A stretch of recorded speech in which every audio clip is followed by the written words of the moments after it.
All right, so now we have Arthur from buildingSMART who is joining us. Arthur is a product manager of the buildingSMART service for data dictionaries, helping people improve data quality and information consistency. He's also pursuing a PhD in digital support for circular building design. If you're using Speckle and want to give your data meaning, this session is for you. So let me bring Arthur on stage. Hello, everyone. Hi, hope you can hear me.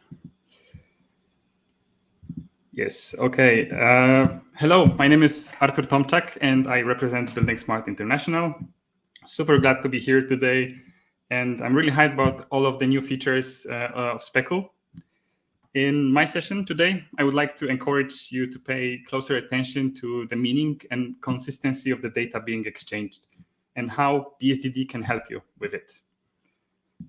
So briefly about me. So yes, as you mentioned, I'm a product manager of bSDD service. I work for buildingSMART International.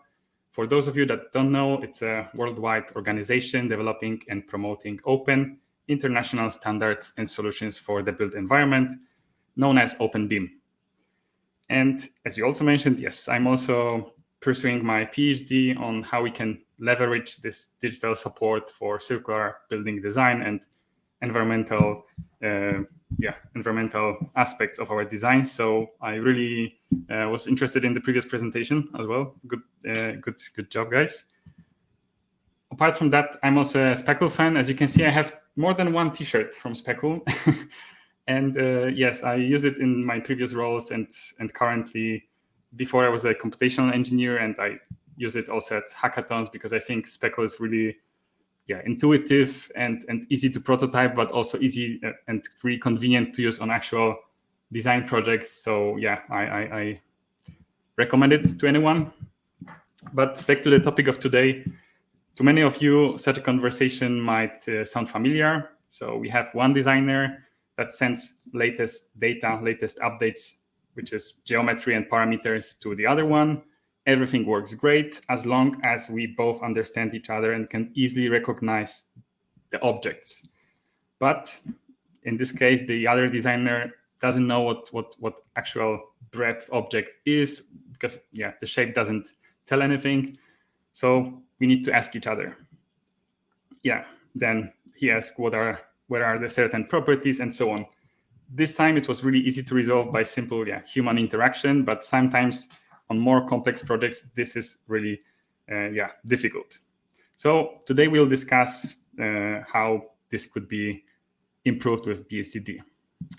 Let's look at the other scenario. I used to work as a structural engineer. We often got the conceptual architectural model in IFC. We were setting up a Revit project. We could also document back our models into IFC. But often we realize, okay, it would be much more convenient to use, for example, Grasshopper and Rhino to generate some repetitive or irregular shapes. How do we exchange this data? We considered many options. There are many IFC, BOM, Rhino inside, but I choose Speckle because it's quite convenient, as I already said. Yes, I like that it's open source, flexible, easy to control. It has this cool web interface for collaboration. So we went for Speckle. Then using the same approach, you can also send the data back to Speckle. You can use it, for example, to analyze models in ETABS or visualize in Unreal. And Speckle also allows for integrating IFC files. So it's really convenient tool. But there is one thing apart from the technical layer that is often a challenge on projects. That is the meaning of the data. So in Rhino, in Grasshopper, we start with BREP geometry. Then in Revit, we end up often with generic models, which would be exported to IFC as proxy elements. And they don't convey much meaning, and they all use different names. So how can we control that? One way would be to use, for example, Revit categories and call it mechanical equipment instead, and apply, for example, a IFC pump name to it. Yes, that's one way, but still we are talking about the same object, but with different meanings and a bit different context. So sometimes we need to add even more names. I often face the challenge that we needed to add classifications to models. For example, you have to classify models using the eating classification. So you need to say that it's not just a pump, but it's also a hot water heat pump with such and such code. So yeah, we add more and more names to describe the same objects. When we look at the properties, we see that Revit has a couple of standard properties for mechanical equipment. We often need to add many custom ones. Then in IFC, we have 4 times more standardized properties to describe different attributes of pumps. And then in classification systems such as eating, we can have 10 times more. And some of them overlap. Some have just different name to store the same data. Some have the same name, but have a bit different data type or different unit. So it's really confusing. So probably you have some workarounds for it. We all do. But I would like you to think about how do we control and exchange the actual meaning of the data.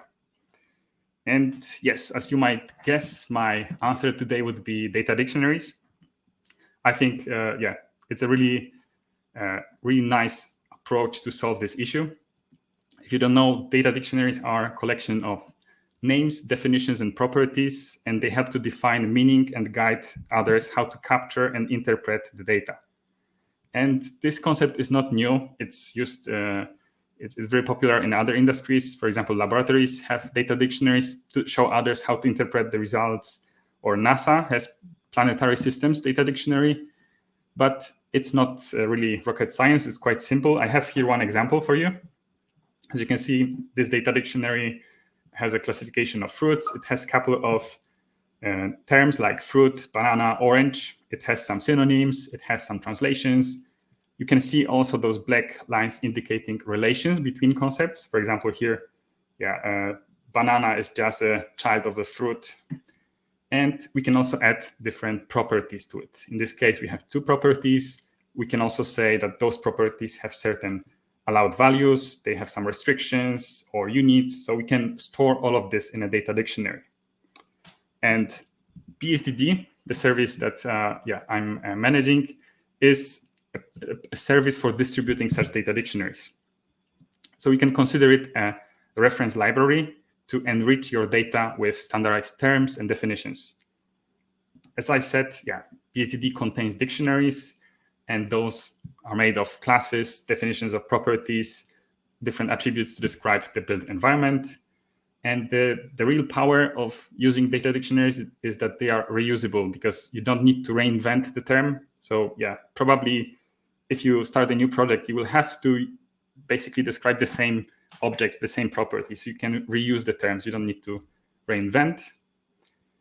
And the bSDD is a service. It's not a standard, but it's based on international standards about data dictionaries. We are following also linked data standards and try to make this service easy to integrate with different software solutions. So we provide API interfaces in many different forms. And we also want to motivate people to interconnect data dictionaries so that you can have a mapping between one and the other system. So you can show how similar or how different they are. So it's easier for others to also, make those connections. And the bSDD is a free service. So we provide free access to all of the definitions, but also you don't need to pay for publishing content. So we hopefully will encourage everyone to use data dictionaries and, for example, publish them in bSDD, but that's not the only solution. And now let's look at different use cases. So how you can benefit from having such a platform. So if you're a designer, bSDD gives you access to classification systems, standards, so that you can easily enrich models and for example, what are the allowed values. If you are providing such classifications, you can distribute the data dictionary in bSDD so that you get easy integration with software and reach more users. If you are a software vendor, you get one entry point to many classification systems so that you have easy integration. If you're a client and you want your project to develop data of good quality that is easy to later map, for example, to asset management system, you can demand to use certain classification system or data dictionary. Or you could tell your BIM coordinator or manager to specify terms that are available in the standardized data set. If you are the end users of the data, so for example, an asset manager who need to map the design model to operational system, you can use bSDD to find meaning of different terms, so you can easily interpret what's inside. But let me give you a bit more practical example. So this is a demonstration only, as you can see. You can open your BIM model and click on one of the elements. You see that, yeah, you can open it in different viewers today, and you will see that each element has a class, it has some ID, it could have a type. But what bSDD can help you with is to add on top of that different classifications. For example, you can classify this wall and say this is a wall plate according to CCI classification, and it has such and such code. People later can easily find the meaning of those informations if they follow the identifier. So yeah, that's the main primary use case of bSDD, to add classes to objects. But the same you could do for properties. So you could add standard properties to elements saying that, okay, each wall should have fire rating. And yeah, you can see what's the meaning of that if you follow this identifier. And you can also restrict values, as I already said, for example, saying that fire rating can only take one of those three values, nothing else, or that height must be a positive number. The same you can apply to materials.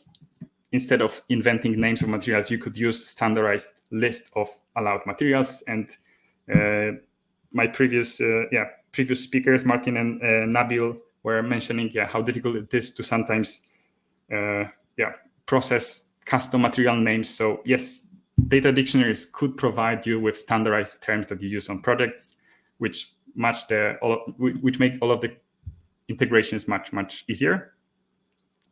We can also use data dictionaries to explain data. So after hovering over element, you could see the definition. For example, wall is a vertical construction and so on. And based on that, we could also show different translations. So now you see the same content, but in Polish. The data stays the same, but the user sees something that is easier to digest for them. And next, you could also require data quality. So using standardized terms makes it easier to require, to follow, for example, certain allowed values. In this case, the software told me that my data is not correct because I have, too low fire rating. And there are many more use cases. For example, having one classification systems, you could easily add another one because of the relations. So you could easily convert model from one to the other, or you could integrate with, for example, solutions to calculate LCA, as we previously heard, or, for example, to make automatic price calculations based on those codes. Yes, so bSDD is quite new service in its current form. We implemented it just 2 years ago, but we already have more than 75 organizations who publish their data dictionaries, with the most popular ones being IFC, eTeam, CCI, Uniclass, and we also have many specialized and local data dictionaries from Japan, Norway, Sweden. So please have a look later. And we also went through many pilot projects, and we tested bSDD in the field. On our buildingSMART conferences, we invited some people that have tested bSDD on actual projects. For example, you can watch on our YouTube channel how Julia explained how they used bSDD to extend IFC 4.3 with terms that are necessary for railway projects in Italy.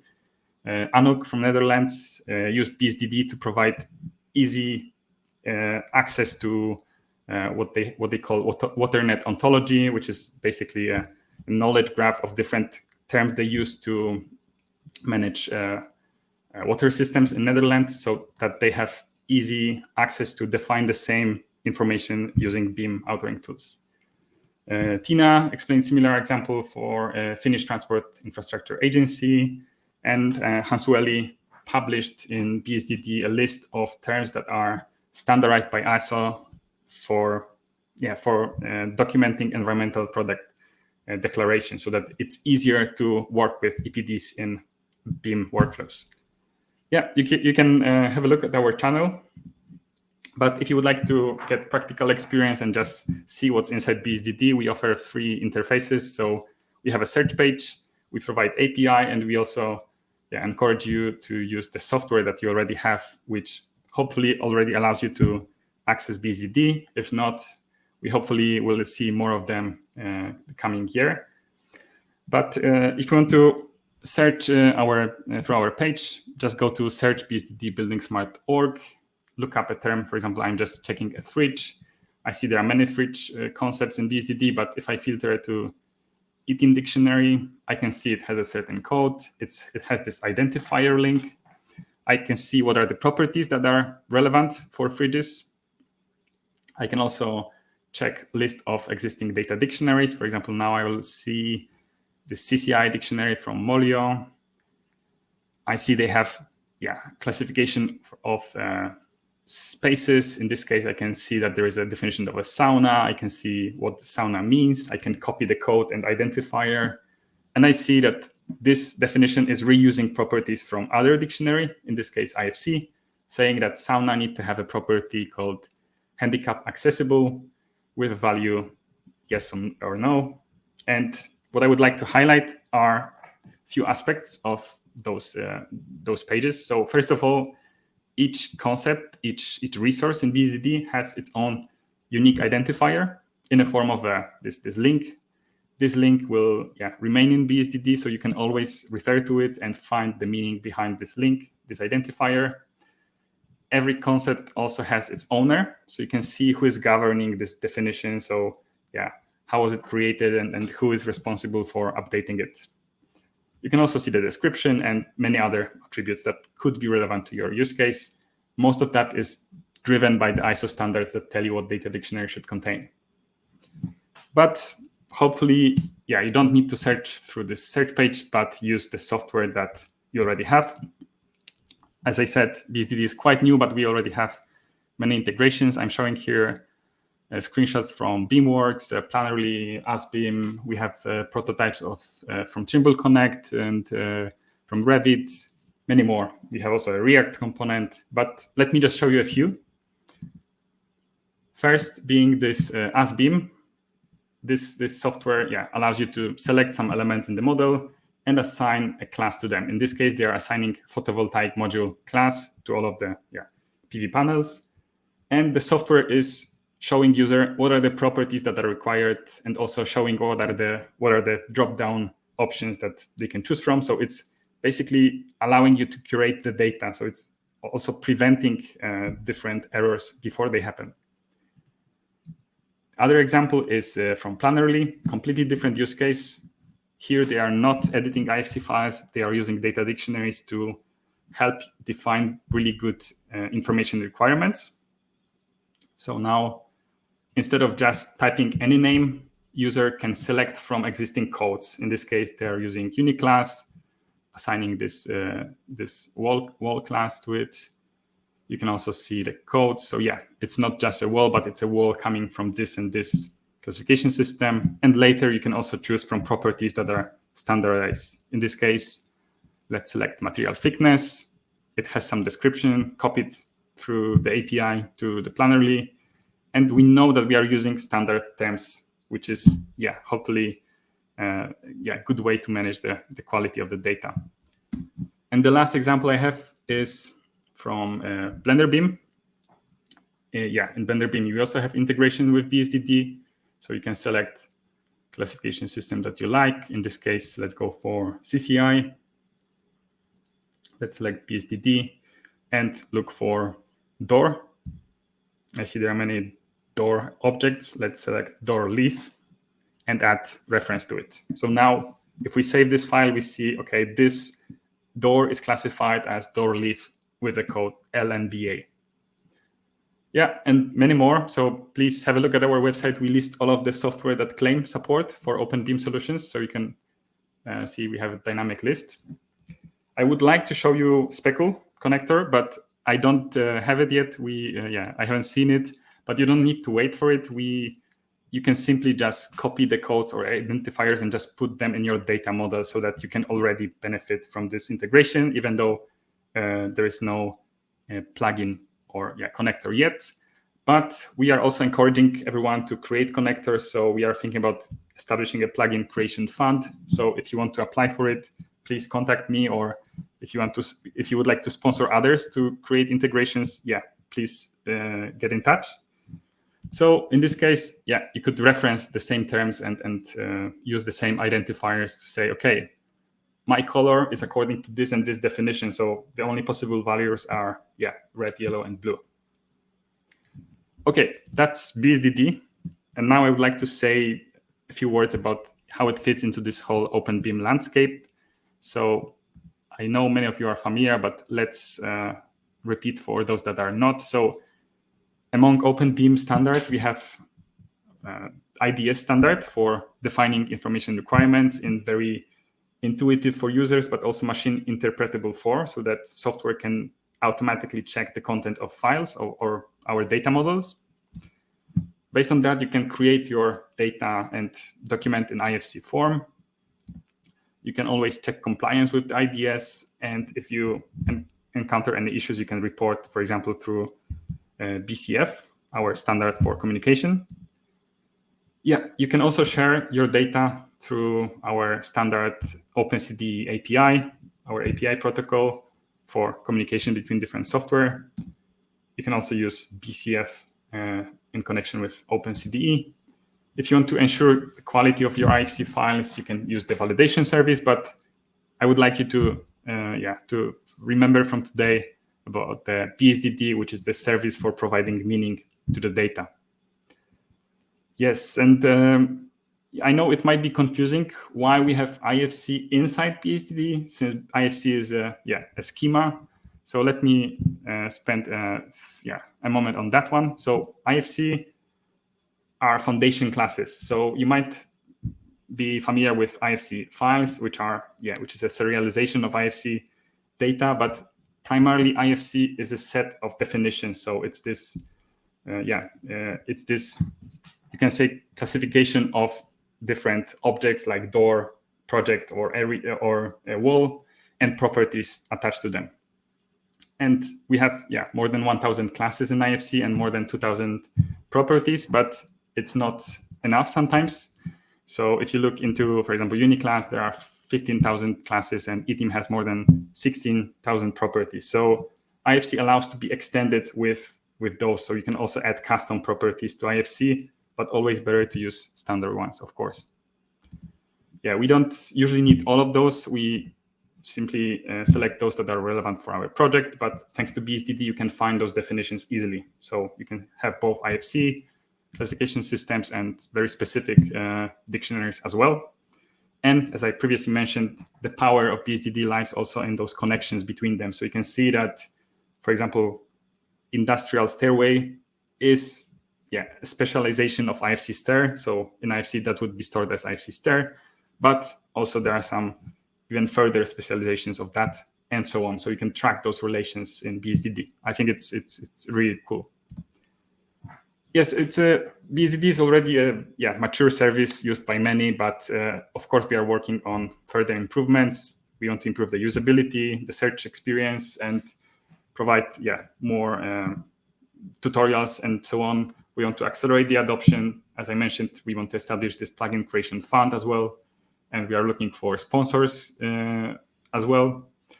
And we want to add many advanced features on top of it. So hopefully I got your interest and you will check bSDD yourself. And to end, I would like to say a few words why I think data standards are so important.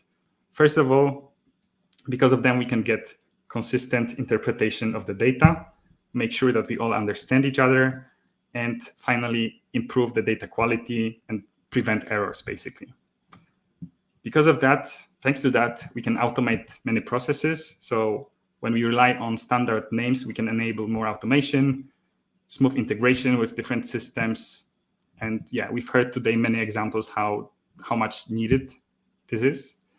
And finally, thanks to data standards, we can compare projects with each other. We can can make more, we can learn more from our projects and compare one to the other. We can discover patterns in our ways of working and documenting models. We can improve the workflows and hopefully connect the siloed knowledge that we have in the industry so we can share the knowledge.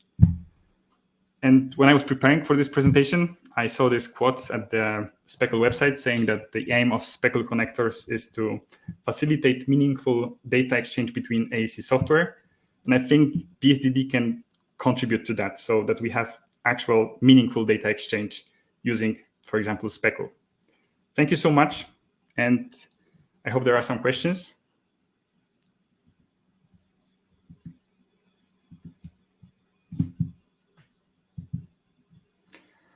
So Daniel is asking, so how would you build a UI to show the categories and classifications of a bSDD? So yeah, either you are, I don't know if you want to have a web UI or extension to your software. You can basically use our API. We provide REST JSON API, GraphQL, so you can easily access the content. I don't have the, maybe I will skip the live demo for now because we are running out of time, but you can go to our documentation and see the Swagger page with our interactive API. Or contact me, I can help you. Thomas, how does a Revit user with an existing Revit standard and many existing custom parameters assign bSDD property to an existing parameter? Do they have to replace parameters with other shared parameters from bSDD? Good question. Thanks, Thomas. So first of all, there is only a prototype of Revit plugin right now, but hopefully soon you'll see like the actual plugin in Revit allowing you to do that. But you don't need to wait for that. You can, of course, manually just copy the name and identify a reference, but this also relies on on human work. But soon, hopefully, we'll have integrations that will allow you to do it automatically or in a really convenient way. So yes, it's more about how do you not replace what you already have, but when you do it in next time, just use the standard names. Don't invent new terms. Daniel, bSDD can be used independently of IFC schema. Yes, you don't need to follow IFC if it's not really helpful to you. You can just use bSDD to access CCI, eTeam, Uniclass, and many other. For example, in Norway, you have a classification of road objects, so you can just use that together with your, let's say, Rhino model.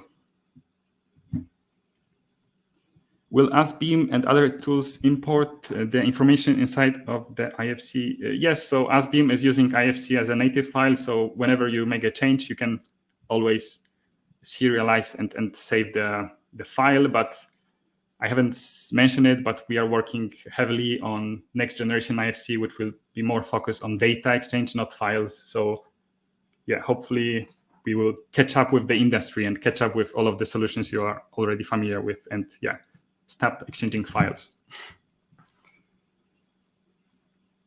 Ryan, is it possible to download the entire bSDD?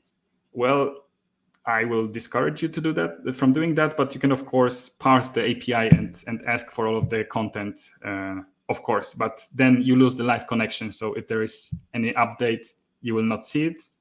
But let me just say that, of course, after the content is published in bSDD, you want to be sure that it's not changed in the future. So you can always refer to the version that was uploaded. So you can always find it. So if you make a snapshot today, you know that this version hasn't changed in the future as well. Jonathan, would you say bSDD has value even outside of IFC workflows? Yes, this is almost the same question as asked a moment ago, but yes, you can use bSDD without IFC, but what we want bSDD to become is also enabler of this future IFC, where you can add many different definitions on top of the core schema, and you can already do it. Many people don't find the terms they are looking for in IFC, so they just add different terms to their IFC dataset. Thank you, Arthur, for your presentation, for answering the questions. If there's more, you can answer them live in the chat. We're going to move to the next presentation, and I'll see you very soon. Thank you. Bye. Thanks.